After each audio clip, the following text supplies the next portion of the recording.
وَإِذَا سَأَلَكَ عِبَادِي عَنِّي فَإِنِّي قَرِيبٌ أُجِيبُ دَعْوَةَ الدَّاعِ إِذَا دَعَانِ.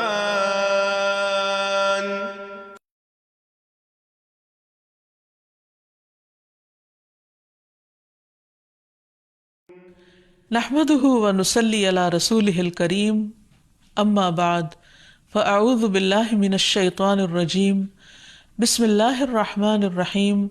رب اشرح لي صدری ويسر لي امری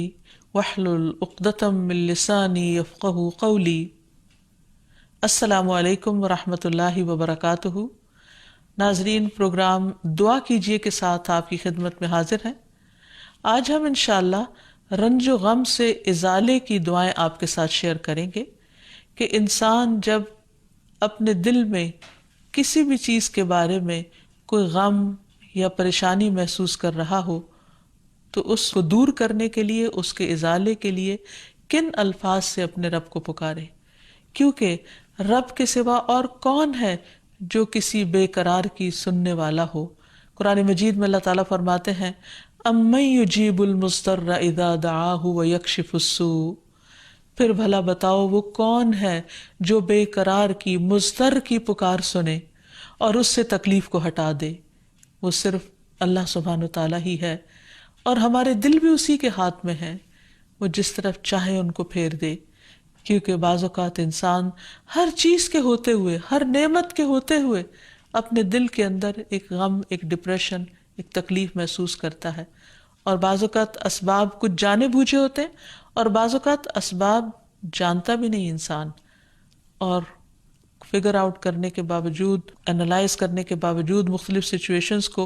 انسان اپنا محاسبہ کرنے کے باوجود کہ کس چیز نے اس کو غمگین کیا یا دکھی کیا اس کو سمجھ بھی نہیں آتی. تو ایسے میں پھر حل کس کے پاس ہوگا؟ صرف اور صرف اس رب کے پاس جس کے ہاتھ میں ہماری جان ہے، جس کے قبضے میں ہماری جان ہے، جس کے 2 انگلیوں کے درمیان ہمارے دل ہیں. وہی ہمارے دلوں کو خوشی اور سکون سے بھر سکتا ہے. اس لیے ہمیں خوب خوب توجہ کے ساتھ اسے پکارنا چاہیے. حدیث میں آتا ہے، ابو ہریرہ کی روایت ہے، رسول اللہ صلی اللہ علیہ وسلم نے فرمایا، جو مسلمان اپنا چہرہ اللہ عز و جل کے سامنے گاڑ کر کسی چیز کا سوال کرتا ہے، اللہ اسے وہ چیز ضرور عطا فرماتا ہے، خواہ وہ اسے جلدی عطا کرے یا اس کے لیے ذخیرہ کر کے رکھ لے، یعنی آخرت کے لیے. اور پھر یہ بھی یاد رکھیے کہ جب دعا کرنے لگے تو اس سے پہلے اللہ سبحانہ وتعالیٰ کی حمد و ثنا ضرور بیان کریں. تسبیحات کی کئی قسمیں ہیں، حمد و ثنا کے کئی الفاظ ہیں. آج ہم کچھ نئے الفاظ دیکھیں گے کہ کس طرح ایک صحابی نے نماز کے دوران جب نبی صلی اللہ علیہ وسلم نے رکوع سے سر اٹھایا تو انہوں نے یہ الفاظ پڑھے، بے ساختہ، بے اختیار اللہ کی تعریف کے الفاظ، ربنا ولک الحمد حمدا کثیرا طیبا مبارکا فیہ. تو نبی صلی اللہ علیہ وسلم نے جب سلام پھیرا تو پوچھا کہ آپ میں سے کس نے یہ کلمات ادا کیے ہیں، کیونکہ میں نے دیکھا کہ 30 سے زیادہ فرشتے لپکے ہیں ان کلمات کو اٹھانے کے لیے. یعنی اتنے زیادہ یہ الفاظ پسندیدہ تھے، یہ کلمات اتنے خوبصورت تھے. تو اس لیے نماز کے اندر بھی، رکوع کے بعد بھی یہ دعا پڑھی جا سکتی ہے، اور عام حالات میں بھی جب ہم اللہ تعالیٰ سے کچھ مانگنے لگیں تو اس وقت اللہ تعالیٰ کی حمد و ثنا کے طور پر بھی اس تسبیح کو پڑھا جا سکتا ہے. اور پھر اسی طرح ایک اور تسبیح بھی ہے، اللہم ربنا لک الحمد ملء السماوات وملء الارض وملء ما شئت من شیء بعد. اے اللہ، اے ہمارے رب، تیرے ہی لیے ہر قسم کی تعریف ہے جس سے کہ آسمان بھر جائیں، زمین بھر جائے، اور ہر وہ چیز جسے تو چاہے کہ وہ بھر جائے. یعنی خوب خوب تیری تعریف اور تیری حمد و ثنا. اور اس کے بعد نبی صلی اللہ علیہ وسلم کے لیے درود پڑھا جائے، اور پھر اپنے دل کی حالت اپنے رب کو بتائی جائے، اور اپنے زبان میں یا پھر مسنون دعاؤں کے ذریعے اللہ سبحانہ وتعالیٰ سے مدد مانگی جائے. حقیقت یہ ہے کہ رنج و غم انسانی زندگی کا حصہ ہے، اور جتنا بڑا کوئی غم ہوتا ہے اس پر اتنا ہی بڑا اجر و ثواب ہوتا ہے. حدیث میں آتا ہے جتنی مصیبت بڑی ہوگی اتنا ہی اجر بھی بڑا ہوگا، اور جب اللہ کسی قوم سے محبت کرتا ہے تو ان کو آزمائش میں مبتلا کر دیتا ہے۔ تو ایسے میں انسان کو صبر سے کام لینا چاہیے اور بار بار اللہ کے ذکر سے اپنے دل کو اطمینان دینا چاہیے، کیونکہ اللہ تعالیٰ نے قرآن مجید میں فرمایا الا بذکر اللہ تطمئن القلوب، خبردار سنو، اللہ کے ذکر سے دلوں کو اطمینان نصیب ہوتا ہے۔ پھر یہ ہے کہ غم اور تکلیفیں اور صدمے انسان کو گناہوں سے پاک کرتے ہیں اور انسان کے گناہوں کا کفارہ بن جاتے ہیں۔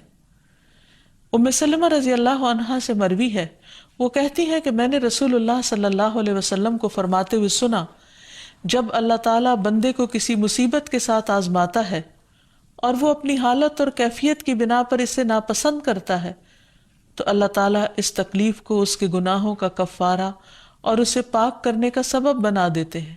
جب تک کہ وہ لاحق ہونے والی بیماری سے شفا حاصل کرنے کے لیے اسے اللہ عز و جل کے علاوہ کسی اور کے در پہ پیش نہیں کرتا یا اسے دور کرنے کے لیے غیر اللہ کو نہیں پکارتا، کیونکہ جب انسان اللہ کے سوا کسی اور کو پکارتا ہے تو اللہ تعالیٰ پھر انسان کو اسی کے حوالے کر دیتا ہے۔ پھر اسی طرح یہ بات بھی یاد رہے کہ انسان جب کوئی غلط کام کرتا ہے تو اس کا بدلہ اس کو مل کر رہتا ہے، ہاں یہ الگ بات ہے کہ اللہ تعالیٰ معاف کر دے۔ اس سلسلے میں حضرت ابوبکر رضی اللہ تعالیٰ عنہ سے ایک حدیث مروی ہے،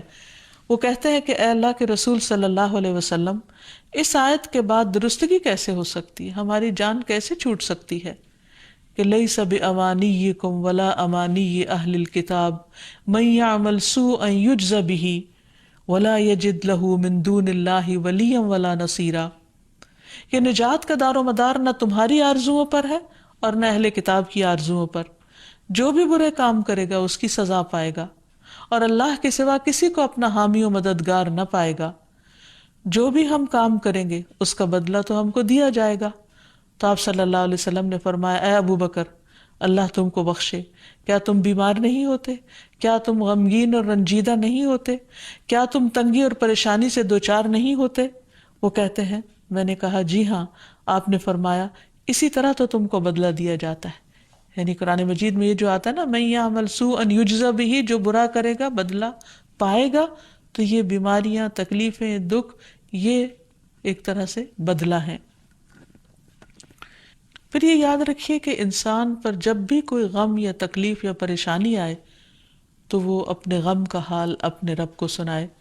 جیسا کہ یعقوب علیہ السلام یوسف علیہ السلام کی جدائی میں جب کرب اور تکلیف میں مبتلا ہوتے تو وہ اپنے غم کی داستان اپنے رب کو سناتے۔ قرآن مجید میں آتا ہے انما اشکو بسی و حزنی الی اللہ، کہ میں اپنے غم اور دکھ کی داستان اپنے رب کو ہی سناتا ہوں، یعنی لوگوں کے سامنے چرچا نہیں کرتے تھے کہ ان کے دل پر کیا بیت رہی ہے، ہاں وہ اپنے رب سے ضرور اپنے غم کو شیئر کرتے تھے۔ اسی طرح یونس علیہ السلام کا قصہ ہمارے سامنے ہے۔ قرآن مجید میں اللہ تعالیٰ فرماتے ہیں وَذَا النُّونِ إِذ ذَّهَبَ مُغَاضِبًا فَظَنَّ أَن لَّن نَّقْدِرَ عَلَيْهِ فَنَادَىٰ فِي الظُّلُمَاتِ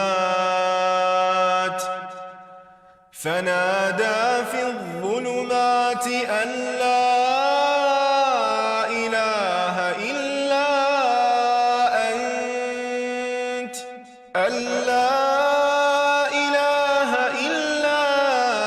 أَنتَ سبحانك إني كنت من الظالمين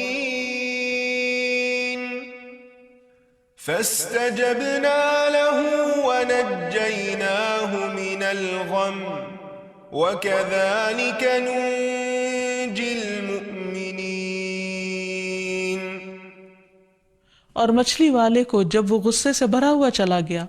بس اس نے سمجھا کہ ہم اس پر گرفت تنگ نہ کریں گے،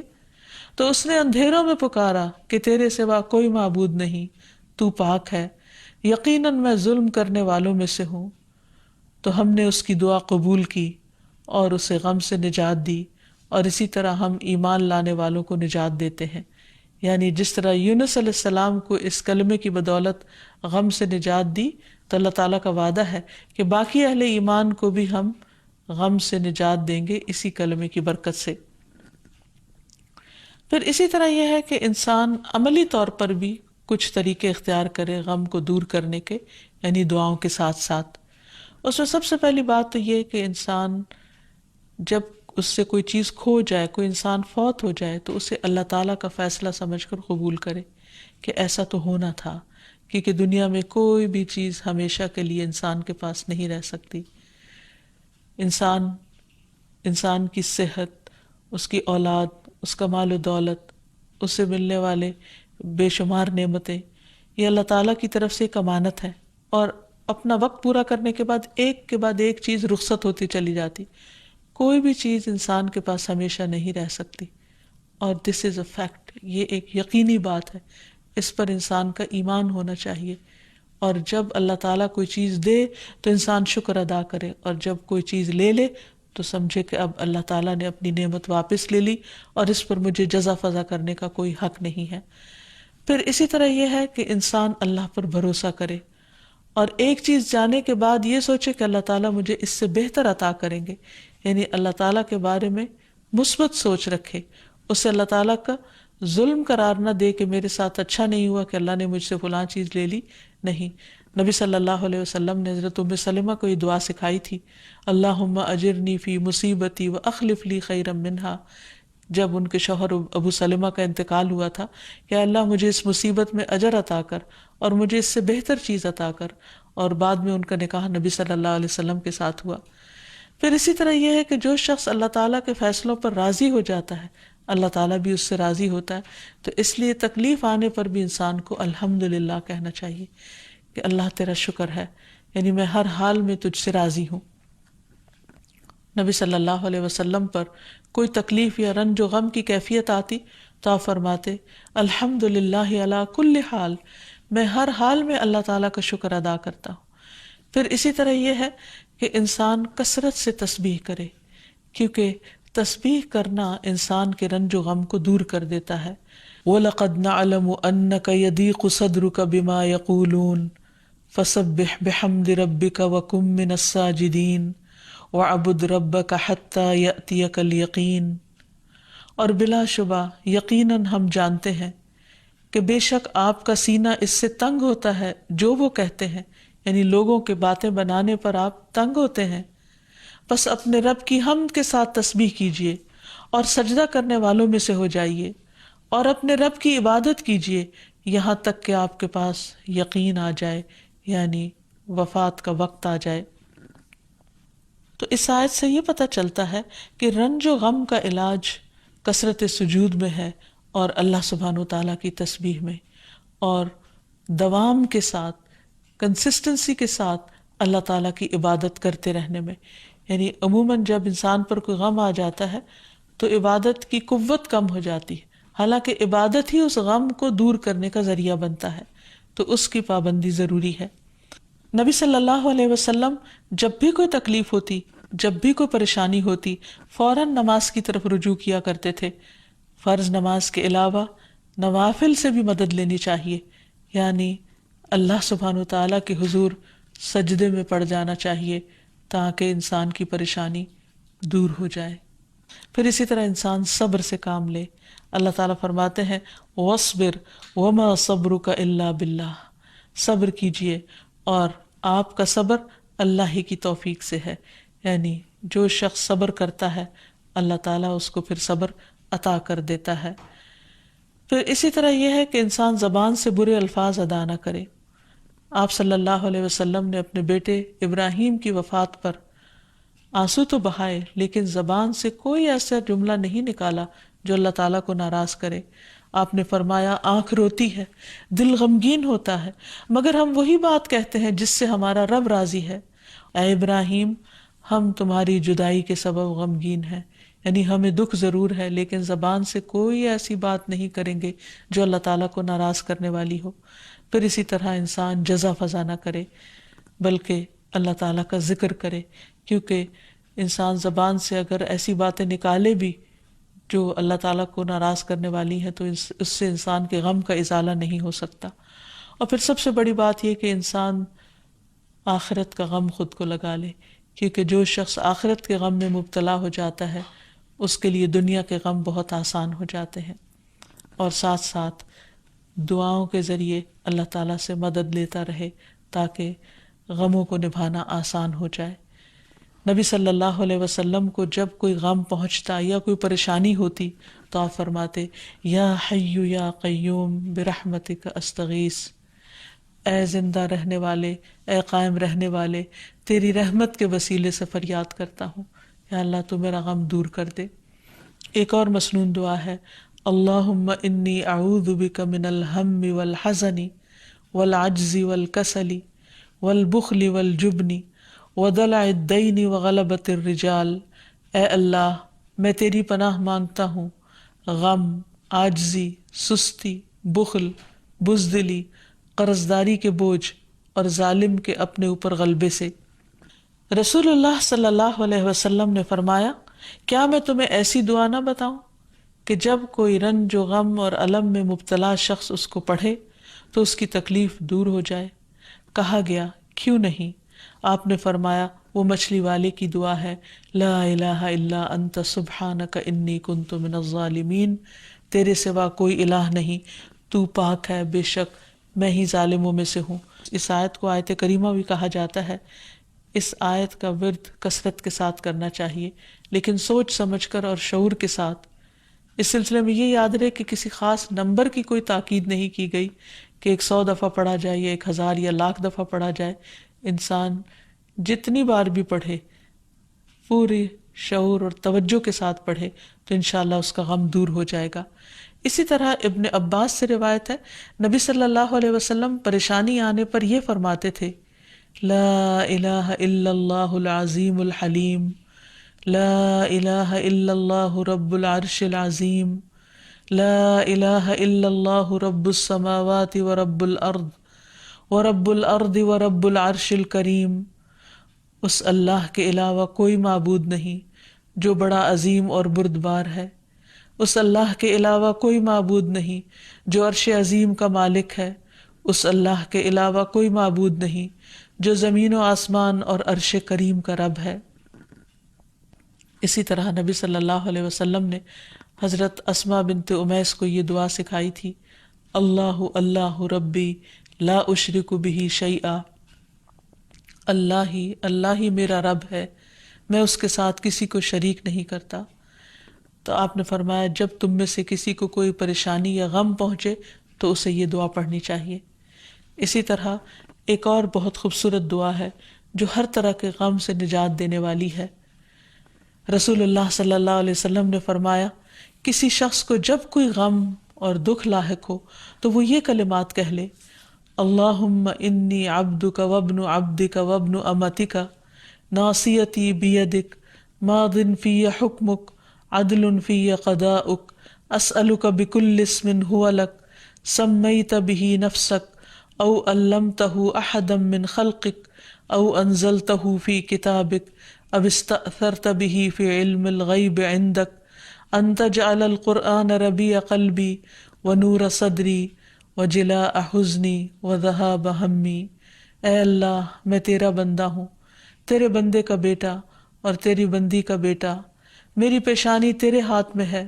میری ذات پر تیرا حکم چلتا ہے، میری ذات کے متعلق تیرا فیصلہ عدل و انصاف والا ہے۔ میں تجھے تیرے ہر اس نام کا واسطہ دے کر کہتا ہوں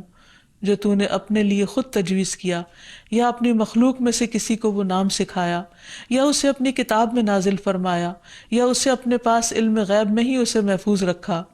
کہ تو قرآن کو میرے دل کی بہار، سینے کا نور، غم میں روشنی اور پریشانی کی دوری کا ذریعہ بنا دے، تو اللہ تعالیٰ اس شخص کا غم دور کر دیں گے اور اس کی جگہ کشادگی پیدا کر دیں گے۔ کسی نے پوچھا کہ اللہ کے رسول صلی اللہ علیہ وسلم کیا ہم اس دعا کو سیکھ نہ لیں؟ فرمایا کیوں نہیں، جو بھی اس دعا کو سنے اس کے لیے مناسب ہے کہ وہ اسے سیکھ لے۔ یعنی ہر شخص کسی نہ کسی طرح غم میں سے گزرتا ہے اور اس کو اس کی ضرورت پڑ سکتی ہے، اس لیے اسے سیکھ لینا چاہیے۔ اسی طرح کرب کے وقت نبی صلی اللہ علیہ وسلم جب کسی پر دم کرتے تو یہ دعا پڑھا کرتے تھے، امسح البأس رب الناس بیدک الشفاء لا یکشف الکرب الا انت، اے لوگوں کے رب اس کی تکلیف کو دور فرما، شفا تیرے ہی ہاتھ میں ہے، اس تکلیف کو تیرے سوا کوئی دور نہیں کر سکتا۔ تو گویا انسان کسی بھی غم، گھٹن، پریشانی، تنگی، تکلیف میں اپنے رب سے خوب خوب دعا کرے، اس یقین کے ساتھ کہ یہ تکلیف صرف وہی دور کر سکتا ہے، اور جب یقین کے ساتھ دعا کرے گا تو دعا قبول بھی ہوگی۔ تو اللہ تعالیٰ سے دعا ہے کہ وہ ہمارے سب کے دلوں کو قرآن کے نور سے منور کر دے اور غموں کے اندھیروں کو دور کر دے اور ہمارے دلوں کو راحت اور اطمینان نصیب فرمائے۔